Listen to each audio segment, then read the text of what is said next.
Hello বন্ধুরা, কেমন আছো? তো আজকে আমার একটা ব্লগ নিয়ে চলে এলাম। তো এই যে সকাল সকাল উঠেই একটু খোল আর একটু ভুসি খেয়ে নিলাম। তোমরা খোল ভুসি এক গামলা করে নি। তো খোল আর ভুসি খাওয়ার পর গায়ে বলটা বাড়ি নিলাম, কারণ আমাকে পেয়ারা পাড়তে হবে এখন। তাই পেয়ারাগুলো খাওয়ার জন্য আমার মনটা অনেক ছুকছুক করছিল, তাই আর কি তাই আমি উঠে পড়লাম, গাছে উঠে কষ্টে কষ্টে পেয়ারাগুলো পেরে খেতে লাগলাম আর কি। তো আমার বোন অনেক জোরে জোরে চিল্লাচ্ছিল যে কষ্টে পেয়ারাগুলো খাচ্ছিলাম বলে।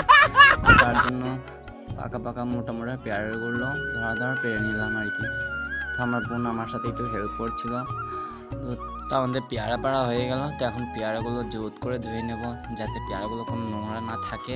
তো তাই আর কি পেয়ারাগুলো অনেক সুন্দর করে ধুয়ে নিলাম। তো ধোয়ার পর আমাদের আধুনিক যন্ত্র বার করে দিলাম আর কি।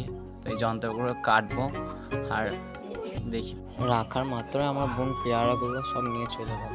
তাই কি আর করবো, ছোট্ট ছোট্ট পেয়ারাগুলো সুন্দর করে কাটতে লাগলাম আর কি।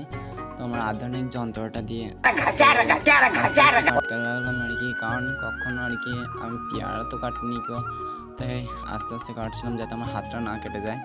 তো অনেক সুন্দর করে কেটে নেওয়ার পর আমরা এখানে নুন আর হালকা করে লঙ্কার গুঁড়ি ঢেলে দিলাম আর কি। তো ভাবলাম যে লঙ্কার গুঁড়ি আর নুনটা একটু বেশি করে দিই, কারণ অনেক মজা হবে আর কি খেতে। তো তাই তো সুন্দর করে লঙ্কাগুলো দিয়ে মিক্স করে নিলাম। তো মিক্স করার পর একটু টেস্ট করে দেখে নেবো। তো দেখতে অনেক ভালো লাগছে আর কি, এখনও অবধি খাইনি তো একটু খেয়ে দেখে নিই।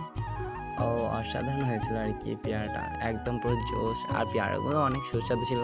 তো বাই বাই বন্ধুরা, আজকের মতন এইটুকুই। তো আমাকে সাপোর্ট করতে থাকুন নতুন নতুন ভিডিও নিয়ে।